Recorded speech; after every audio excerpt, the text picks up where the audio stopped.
Hello everybody and welcome to Rest and Reason. I'm RP the Red Panda and today we're going to be doing my Twilight Struggle Fixed video. Now, if you haven't already watched the first video, which is right here, the link, you won't necessarily understand why I'm trying to fix such a classic and wonderful board game that I actually have really enjoyed quite a bit.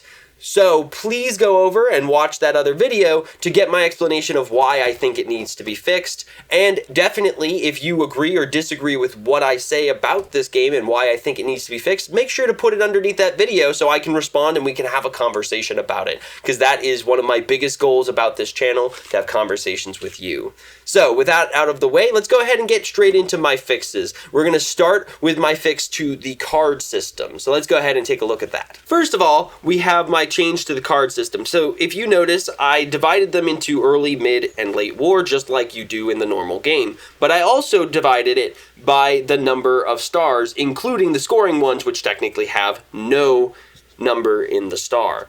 So the reason I divided it like this is because my change is to give people a certain set of cards every single turn. That certain set is, I give them one scoring card each, I give them one 4-card each, I give them 2 3 cards each, I give them 2 2 cards each, and I give them 2 1 cards each. This gives them their 8 cards, and make sure that they have a scoring card, which is extremely important to the game, and an equal number of operational star points as their opponent. Now, for some small fiddly rules that sometimes will happen but will not always happen, if a deck is about to run out, let's say you've only got 1 card left, you will actually not give that card to one of the players. Instead, you'll just give an extra one to each of the level 2s or the next level up.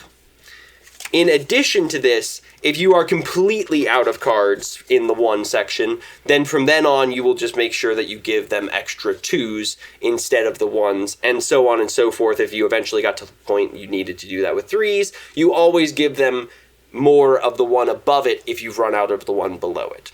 So that's its only fiddly rule. Aside from this, the game actually sorts itself and it's really simple of a solution. So after playing with this solution several times, I really found that this solution made it so that I never felt like, oh crap, he just got all the 4s and the scoring cards and I got nothing. It was always the case that we both had equal stuff. Now granted, there was still a lot of luck. I had to adapt to a lot of different stuff. I got the Asian scoring card several times in a row, for example, and I would have preferred to get the European scoring card or something else like that. But I didn't, because this game still has a lot to adapt to. I also often got cards that worked for my opponent instead of for me. It just all around still had some luck and adaptation to it. But the biggest thing was I never felt super upset about that. I always had that slight, oh man, I didn't get as lucky as I wanted.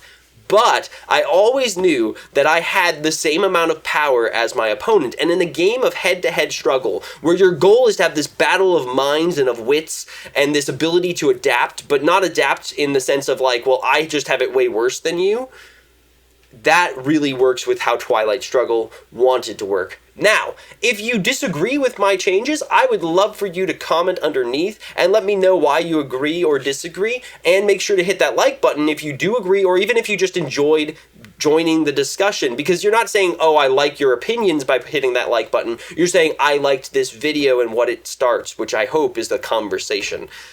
So the one thing I will encourage, though, is if you haven't tried my changes, please do, because that just makes it so that you can actually help me change my changes or give me constructive criticism saying it just doesn't work or it didn't work for my group because our group prefers this. And then I can be able to tell people in the future, hey, this might not work for you because you'd rather the game be like this. Or, hey, you know what, I'm going to actually take this down because this fix doesn't really work. So please make sure to comment, and let's go ahead and get into my second fix on the dice. So in the original game, when you rolled the dice, it would just roll the dice. And if you got bad luck all the time, it wouldn't help you. If you got good luck all the time, it wouldn't hurt you. I changed that system in a way that I feel really hits how Twilight Struggle works, which is that now, when you roll the die, for example, the Americans roll the die, they got a 1. For most rolls, that's super unlucky. I do have a rule for the exceptions, which is about that it's actually reversed, where for Space Race and Quagmire, and also for Bear Trap, you actually want a 1. So in those cases, this wouldn't do this. But because this is bad luck for his roll, very bad luck for his roll, it is actually going to increase the experience of the American team. And I call this operational experience. So the idea is, whenever a group gets unlucky, all of the flaws of their plan are going to be very clear to them. They're going to understand, okay, something went seriously wrong, and here's where it was our fault, and here's where it was bad luck, and let's learn from it, which will give them, relative to their opponent, more experience. Now, if the Russians roll the die, and in this case they got absolutely normal luck, that means that these guys are still going to keep that relative advantage. But let's say that the Russians also got bad luck. That would actually mean that relatively they both learned from bad luck and mistakes. If, on the other hand, the Russians got good luck and you got bad luck, it would actually mean a high level of experience for the Americans, because the Russians would grow complacent from all of that luck. This also works to make it so that whenever one player is getting more lucky than the other player is getting a way to mitigate those results. Now, how you use these points is, except for the roll that gave you the points. So for example, these 2 points I just got, I couldn't use to change these dice. But let's say I roll these dice again. Alright, so I rolled my dice again, and I'd like to change them. So, I am going to use experience points to change my dice. First, I'm going to raise my own die by 1, by using 1 point. I am then going to lower my opponent's die by 1 using a point. So as you can see, you can both lower and raise a die roll using experience points. Now, if I wanted to lower this again, I cannot, because I no longer have experience points compared to them.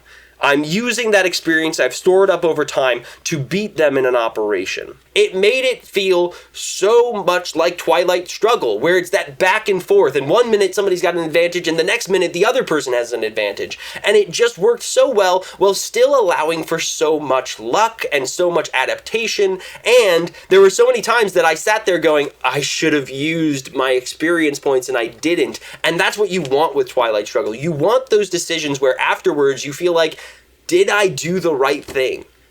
Did I make the right decision, or did I just cause the world to blow up or go to communism? So originally I gave Twilight Struggle a 2.65 out of 5, which is a bronze recliner.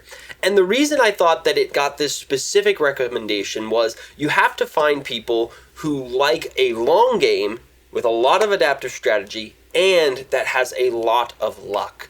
And I've found in general, people don't love long games that have a lot of luck. It just seems so futile as you play and you do all these moves, and then it all seems to come down to luck. And to be honest, Twilight Struggle seemed to have a lot of luck in it. And yes, strategy does play a part, and you can win by strategy, but if you had two very even opponents, I feel like the luck would be really the only thing making one person win over the other. However, with my changes, I believe that this game got a 3.25 out of 5, which is a silver recliner. Now, the reason I bring it up to a general recommendation is I would say that for anybody who wants a real good head-to-head long battle game, this is going to be a great example of area control, especially majority area control, that most people would probably enjoy on their shelves, especially most gamers. I will say that's why I got a silver, not a gold recliner, because I don't think this would fit on everybody's shelves.